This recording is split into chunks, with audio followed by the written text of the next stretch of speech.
it is of major interest to discuss how ESG-related corporate policies, clauses, codes of conduct will be made contractually binding along the entire supply chain. This is an extremely important topic, and it will be now discussed by Dr. Harald Sipple. Harald will tackle the topic from his vast practical experience as a well-renowned international lawyer, expert, and arbitrator. Harald is an Austrian lawyer and foreign registered lawyer admitted to the Malaysian bar. Harald heads the European and Northeast Asian desk of the law firm Skrine. Skrine is one of the oldest, largest, and most awarded law firms in Malaysia. Harald also has tremendous experience in the field of international arbitration, as he was the head of legal services at the Asian International Arbitration Center, which has the base in Kuala Lumpur. So please, Harald, we're very excited to hear your thoughts. Thank you very much, Adolf, for the kind introduction. And also thank you very much to the organizers, Wes and Nivalion. Delighted to be here, delighted to be speaking to you. As you highlighted, Adolf, I'm really speaking about this topic from a very practical perspective, and I speak from a perspective of how things happen here in Malaysia in my own practice. Why is it of great relevance here, and how do I approach it here in Malaysia? Well, I'm an EU lawyer, and I'm the only EU lawyer in Malaysia admitted as a foreign lawyer to the Malaysian bar. Now that sounds fancy, but you must keep in mind that there's only three foreign lawyers admitted to the Malaysian bar in the country, so it's not as fancy as it seems. But in my practice, I regularly get requests from European companies to deal with matters of EU law, to the extent mainly that the Malaysian subsidiaries of these EU companies have to implement certain EU legislation. This includes the EU sanctions against Russia, for instance. But now, of course, it also includes ESG-related matters. And it is a very timely and relevant topic also in Malaysia because of what's happening here. Now, Malaysia, as some of you may know, has been having a lot of issues with forced labor in these last years. So what I'm showing you initially, just to put things into perspective, is just a few issues that we're dealing with here in Malaysia. Several Malaysian companies have been banned from importing into the US because of forced labor allegations. There was slavery even found at a glove factory.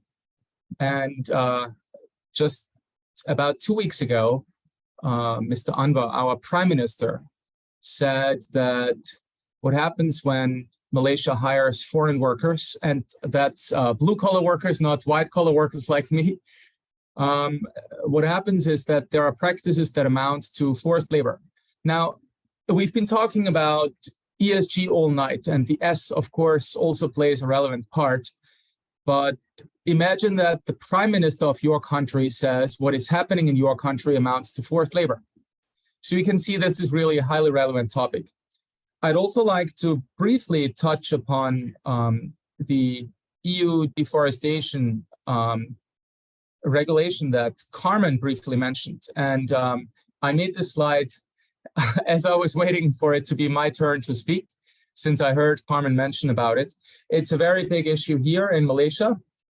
And this is from the Financial Times, again from February. The Malaysian Reserve said on 16th February that the tinder industry may be impacted by the EU deforestation regulation. And finally, this is from tonight, because now it's It's 11:30 p.m. and this is from 2.5 hours ago. I quickly put it on my slide. Again, our Prime Minister said that this deforestation regulation needs to be reviewed. So I'm just doing this to put things into perspective, to highlight this. This is a highly relevant topic here, that the environmental part on the one hand, but also the social part in particular are highly relevant. And really what I do in my daily practice is, among others, assisting European companies in making sure that they are contractually protected as much as possible.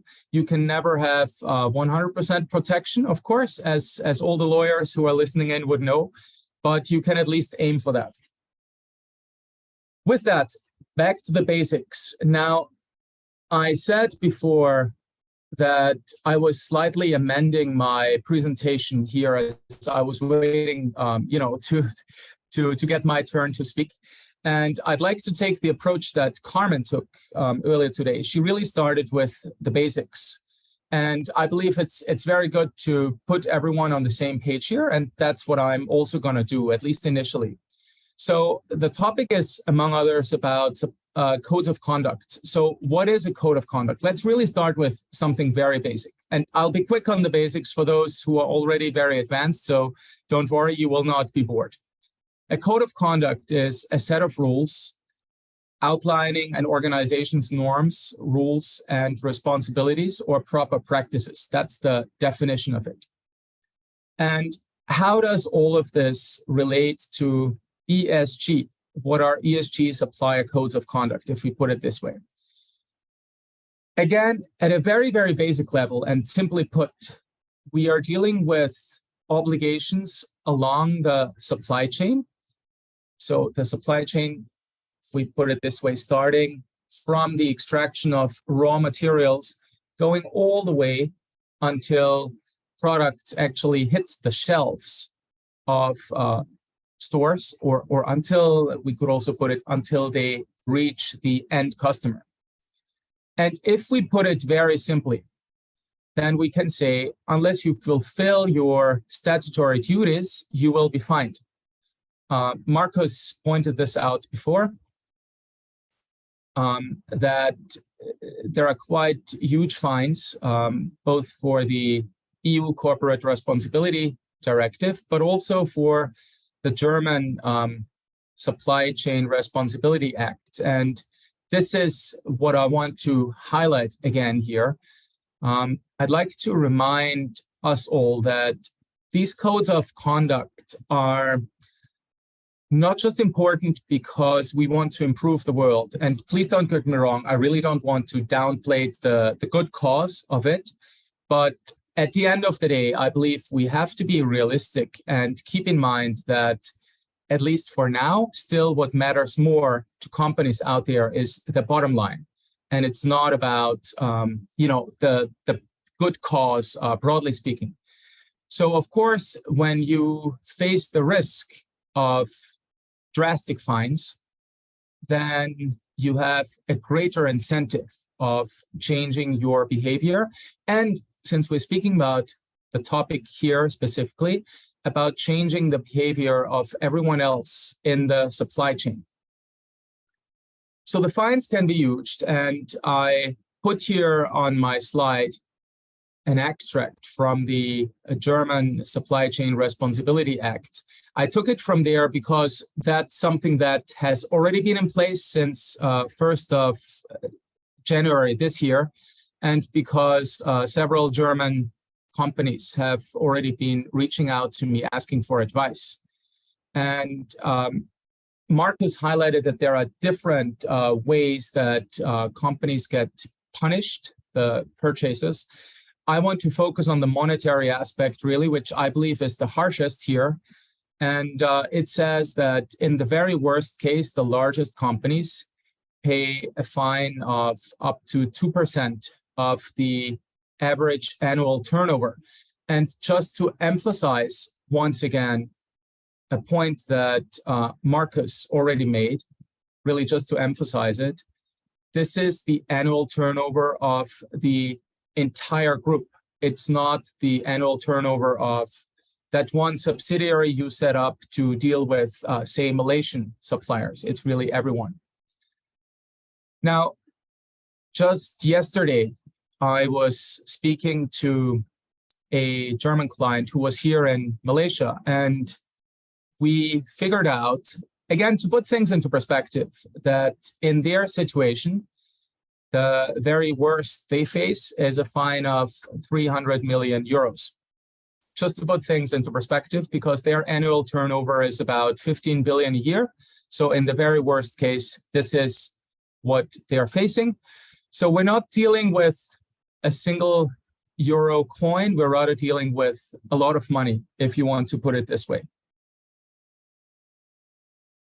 So how do codes of conduct come into play? Getting back to the title of my topic that I was kindly requested to speak on. Els already highlighted this to some extent, and other speakers, of course, before. Purchasers must apply due diligence. Now, due diligence here, really, as I simplify it again, and please bear with me if you are advanced, but I want to make sure we're all on the same page. It's one way to ensure compliance with the relevant standards. And I put it in such broad terms because, as you could see, for instance, from Marcus's presentation, we are not dealing with one single rule. We're dealing with a multitude of rules. And others have highlighted it before, of course, but in particular, Marcus highlighted that when it comes to supply chain activities, there are already several laws in place that to some extent will be overlapping, to some extent may already be overlapping for some companies, because if you meet the threshold in Germany, then you need to comply with German rules. If you meet the threshold in France, then you need to comply with the rules there. Same for Norway, etc. So there are really many rules, and this is why I put it as broadly as here. Now, if you have a code of conduct, and if you ask your suppliers, and then in turn sub-suppliers, to meet the requirements, if you contractually force them, so to say, you can, again, very simply put, say, look, they agreed to comply with our code of conduct. I met my due diligence standards. And I'm not saying this is all you need to do, please don't get me wrong here, but it's a way of showing that you did your due diligence, at least at a very basic level, because you made sure contractually that your suppliers were doing what you asked them to do. You can then say, we had no reason to believe they wouldn't comply. But this is really the high level. What does this look like in practice? You could have a clause in your contract, and I'm now sharing something with you that I had on my desk earlier this week. I will not tell you whether this is the ultimate language. I'm also not going to tell you whether it's from me or someone else, because I'm definitely not going to take on any responsibility for wrong clauses here that someone is taking pictures of and then implements in his or her contracts. The point is really to share with you what is out there. The point is not, this is not a course on how to draft clauses that stick. The point really here is to share with you clauses that exist and what you must pay attention to.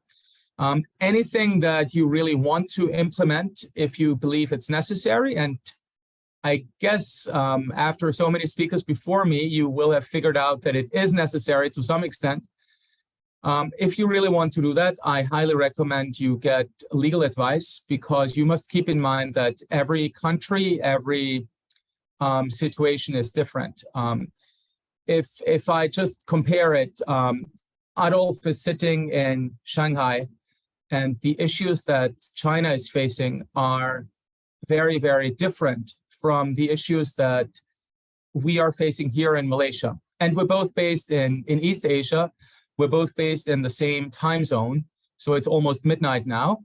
But that doesn't change the fact that really what you would have to pay attention to in your contract would differ greatly in Malaysia on the one hand versus China on the other hand, because the risks and your exposure may be very different.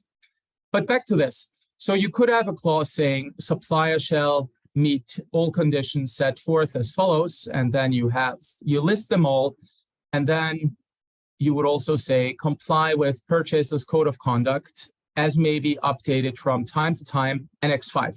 Again, that's a clause that I had on my desk earlier this week. Another clause I had on my desk, and it's related to the same client, because the one you see here now is from the end contract as intended. The one that you will see that I'll show you in 2 seconds is from an MOU that was supposed to be entered into beforehand, which already set forth that the ultimate contract would contain certain ESG requirements. So this one says, supplier must comply with purchaser's code of conduct, Annex 1, which will be updated from time to time as based on the relevant legal requirements. Now, these are two basic examples of what this could look like at a very, very high level. And unfortunately, I will have to bore you with a lot more examples and a lot more ESG clauses. And I tried to make this as interesting as possible, but it's very difficult to discuss specific clauses without actually showing them. So it's a bit theoretical, and I apologize for that. I will try to make it as entertaining, as interesting nevertheless. The next question I'm asking here is it all about due diligence?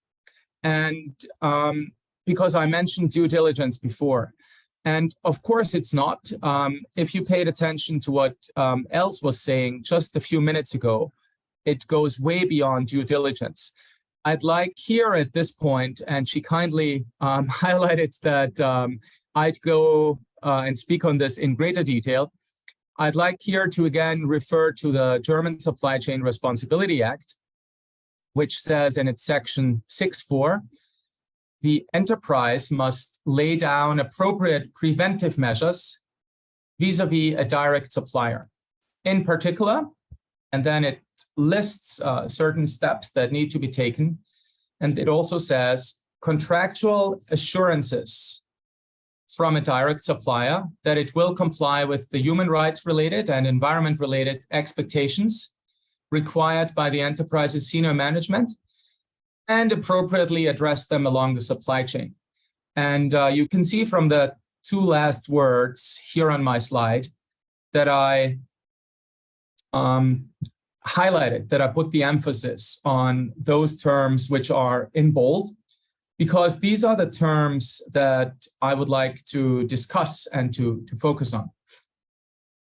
Now, if we look at these contractual assurances, and GSCRA, sorry, another bad acronym, we lawyers love that, stands for German Supply Chain Responsibility Act. These contractual assurances, and I'm again highlighting this subpara 2 from section 6.4, mean really or can be broken down into it will comply with the human rights related and environment related expectations on the one hand, and it will be appropriately addressing them along the supply chain. And since we're speaking about the German Supply Chain Responsibility Act here, since I do it now, again, I want to remind you that when we look at the supply chain and we ask ourselves how we do that, then you must again keep in mind that supply chain as defined under the German Supply Chain Act is really from raw materials all the way until we have the final product. So it's really a full process. This is not, above all, not only your direct supplier that you have to keep in mind. And this is, and I'm now getting to the second part, if I want to say so, at least to some extent, this is why we speak about a cascading effect. Cascading effect in the sense that it is not sufficient for you to say to your supplier, you must comply with my code of conduct. No, you must also, at least to some extent, and I'm not going into the details of the German Supply Chain Act or the EU Corporate Responsibility Directive, but just at a high level, in principle, you also have certain obligations as regards indirect suppliers. In fact, to highlight this, what this means in practice and how difficult this can be in practice, the Austrian company Strabag, the construction company, which has a lot of subsidiaries and huge subsidiaries in Germany, and therefore meets the threshold now already for the German Supply Chain Responsibility Act, announced, I think it was at the end of last year, around December, that they will stop doing any project in Africa because they said they will only continue with existing projects, but not take on any new projects, even though they were in a very lucrative market there. But they said the risk of having to control really in a construction project, if we, again, break it down in a very simple way, you have to make sure that every single screw, every single nail, every corn of sand, if you want to say so, you need for construction, is in compliance. And this is why they said the risks are simply too high. Now, cascading, what does it mean? If you need to ensure that your sub-suppliers comply with the necessary obligations, then cascading is the only solution. You need to make sure that the obligations trickle down all the way, and that they not only apply to your direct supplier, but all the way, as I said. How else could you do it, if not this way? I'm not aware of any other possibility, at least. Now, how does this look like in practice? Again, I put you another clause that I had on my desk this month, not this week, but this month. And it says, supplier shall comply and shall require its subcontractors to comply with the following obligations.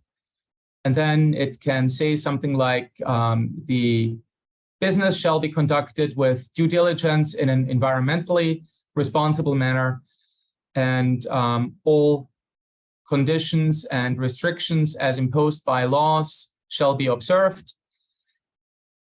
Licenses as regard environment in a broad sense shall be maintained at all times. And something that I also see very, very often is that the procurer, that would be the European company, or in this case, the German company, will require a yearly monitoring report. These are really just 4 examples of provisions you can find, ESG-related provisions that ensure compliance throughout the supply chain. You must keep in mind, and again, I cannot emphasize this more, every contract is different and every situation is different, because as I highlighted before, the risks a European company would face in China are much different from the risks they face in Malaysia, and they are much different from the risks they face in Austria, for instance. So please do not take the samples I'm showing you and the examples I'm showing you as this being the standard, or even worse, this being the solution that you have to adapt and have to implement. These are really just examples. Now, what other relevant provisions do we find? What I believe should be there are remedies, as I call it. Now, an example would be if any non-compliance with a code of conduct is in place, is detected, then the supplier shall. And here I put not the specific wording, but really the obligation, as it should be. then the supplier should notify the purchaser. It should provide a description of the non-compliance. And usually you should also provide for an obligation to remedy this non-compliance. But of course, in some cases, the non-compliance cannot be remedied within a short period of time. And then often it may be necessary to have third party coming in to advise you on what's often referred to as a corrective action plan. Now, that's really just a plan that ensures that you will not do any violations in the future, that there are no more breaches, and that remedies the existing breach. And ideally, the European company will not only impose such a plan, but will also review it. And once they have reviewed it, they will agree with the purchaser. And ideally, they will, again, this is at a high level. Ideally, your clauses would even say, go as far as to say that you, as the European purchaser, have the right to reject the corrective plan, or at least have the right to provide comments which the supplier must implement, because that's really your only way to guarantee that there is the necessary level of compliance as you require it. And the plan should be implemented at that company's own expense, not at the purchaser's expense. These are examples of remedies. I'm conscious of the time, but let me highlight other remedies that I find quite useful and in some cases even necessary. If there is a violation that is very grave, then it can be very useful to have a clause saying that the agreement can be suspended. Why am I saying this? Imagine a situation that you are in a long-term supply contract with your supplier, let's say from Malaysia, since I'm based in Malaysia now. And your long-term supply contract obliges you to take a certain quantity every month. If you do not do that, you will have to pay penalties. Now, none of that is a big issue when things go well, but if you realize that there is a violation of certain standards, let's say it's a forced labor violation in Malaysia, because, and sometimes this happens, just to highlight to you what forced labor violations we sometimes have, you will have foreign workers who live in on palm oil plantations, so they live outside of the cities, obviously, and they are free to leave the camp on weekends. That's what the rules say. But in reality, to leave, they need to register, putting forward their passport. Now, that doesn't sound like a big problem, but what happens, unfortunately, very often in Malaysia, although it's getting much, much better, it's getting less and less, but still it happens, is that these workers, once they start work, they need to hand in their passport. So you are there, you have handed in your passport, but you don't have it now as you want to leave your camp where you live. So this would be a typical example of forced labor, and it would be something that cannot so easily be remedied. Now, if you as the European purchaser are under an obligation to purchase on a monthly basis, you would want to stop immediately because you could be in violation of laws that apply to you.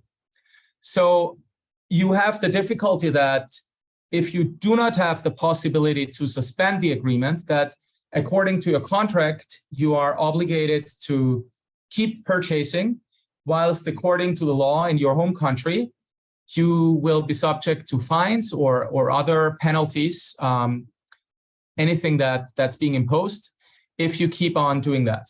So it makes a lot of sense to have the possibility to suspend. It also makes a lot of sense to have a termination clause when there are material breaches of the code of conduct, when this corrective action plan that I mentioned before is not implemented the right way. And you can think of all sorts of other situations, which again, I cannot discuss because they depend especially on your situation and on how you are dealing with this. Let me move on to changes in law. Why do I mention changes in law? I mention that because one key takeaway you should have from today's presentations is that this is a very volatile environment we're dealing in. I believe it was you, Adolf, you mentioned these are exciting times because we're seeing all these developments as we speak, really, and everything is changing. Now, imagine that you have agreed your 3-year supply agreement with a supplier, and you're very happy because you got a very good commercial deal, and they finally accepted your code of conduct. And within the 3-year period, there is a change of law. Now, if you haven't foreseen a change in law clause in your contract as regards these ESG updates, then you will be in a difficult situation because your supplier can say, look, I'm not interested in changing this now. So having said that, it makes a lot of sense, and I always advise my clients to have according language that they may update their code of conduct, and the supplier then will implement. You can weaken this to give more comfort to the supplier. For instance, to say the supplier has the possibility to review the code of conduct, etc. But in my view, you should really insist that updates can be made during the duration of the contract. Finally, I believe it's also very, very important that you have a clause that says the purchaser is held harmless in case the purchaser incurs any damage, loss, or disadvantage whatsoever. Because at the end of the day, it's the purchaser that really needs to pay the fines. It's the purchaser that suffers from the breaches with the supplier. Ultimately, although, of course, these are obligations that are imposed on the purchaser in his or her home country. So I very much recommend that you have such a clause, and I put you sample language I saw recently on my slide. Again, I'm not saying that this is exactly the language you should use. It's really just an example. With that, I have given you, so I hope, a broad overview on what's out there. There is a lot more, and I can only, once again, get back to what Adolf said earlier today. This is exciting times because it's not something that's stable. It's not something that's permanent. On the contrary, it is something that keeps changing and keeps evolving. So please ensure that you are on top of your obligations as a purchaser. If not, this can be very, very costly. Thank you very much. Thank you very much, Harald. You're the living proof that contract law can be very, very exciting, even more exciting than a suspense movie. No, it's really something all the companies in the future. And I want to reiterate that one more time. It's not only the EU entities, it really is in particular the indirect impact. Yeah, I know that when we talk about the EU law, many will probably say, okay, this is very far away. First of all, you need a lot of time to prepare for this upcoming EU law. But still, the indirect impact, even if a company is not directly covered, even if it's only a small or a medium-sized entity, yeah, please be prepared, because if you want to be part of EU-related supply chains, you will be subject to an extensive due diligence process, and in the end, yeah, you may be even terminated. Your contract may be terminated So this is something you need to be aware of it. So do not hide, do not push this topic away. It's a topic, either we like it or we don't like it. It's here to stay.